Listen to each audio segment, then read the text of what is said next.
Ayan, ayan.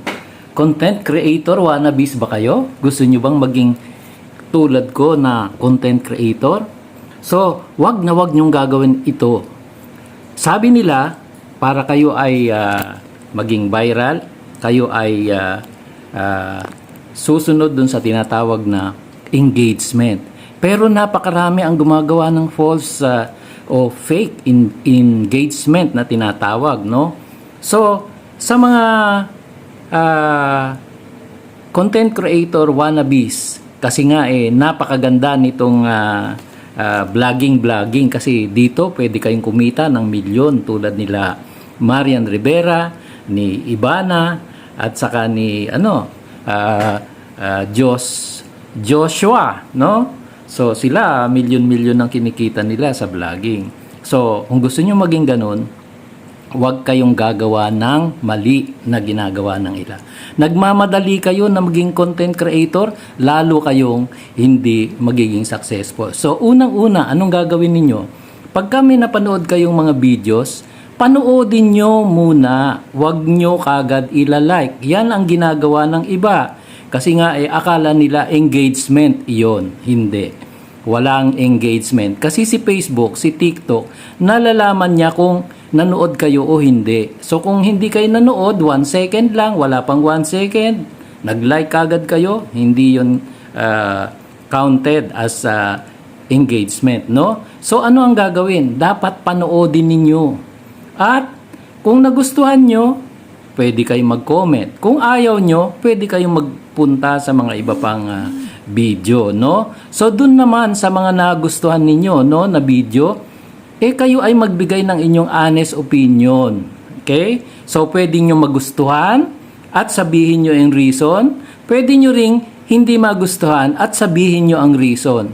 Kapag kayo ay matapat at sinasabi nyo ang tunay at maganda naman, yung mga nagbabasa, nanonood din ng bidyong pinanood nyo, sila rin ay magbibigay ng comment. Magko-comment sa inyong comment, no? Either suportahan niya yung inyong comment o kaya kumontra. So pagka kumontra, may mga sasabihing mga arguments doon, no? At pagka naman sila ay pumanig sa mga sinabi nyo, so magbibigay din siya ng magagandang opinions doon. So pwede kayong sumagot, no? Doon sa mga kumontra at sabihin nyo kung saan siya nagkamali. At doon naman sa mga pumabor sa inyo, pwede kayong mag-thank you o i-acknowledge yung kanilang pagsang-ayon sa inyong sinabi, no? So makikita nyo, dadami ang engagement. Normal o ang tinatawag na organic engagement, no? Hindi fake. So, dapat kung gusto niyo talagang maging successful dito, magsimula ng husto o tama, no? Hindi natin pwedeng madaliin. So dapat magtrabaho din tayo. Hindi pwedeng kasi simula mo pala ngayon, gusto mo bukas content creator ka na tulad nila Marian Rivera. So napakarami namang panahon. So huwag kayong magmadali.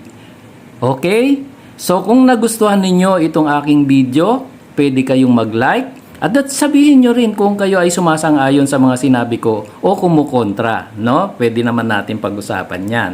So, engagement na rin yan. Pagka nabasa yan ng mga nanonood din ng video na ito, pwedeng kumampi sa inyo o labanan kayo. So, sagutan nyo yun, no? So, ganun ang engagement. Organic engagement. Okay? So, kayo, kung marami kayong natutunan dito sa aking video, pwede nyo po itong i-like at mag-follow din kayo para mapanood nyo yung mga iba ko pang videos. At pwede nyo i-share. Kasi pagka nag-viral ito, kasali kayo doon. So, ito po ay isang tip na pwede kong sabihin sa inyo dahil kahit papaano ako ay nandito na at medyo malaki na rin ang aking followers, no? So, hindi ako kasing gwapo ni Joshua, hindi ako kasing galing sumayaw ni Marian, no?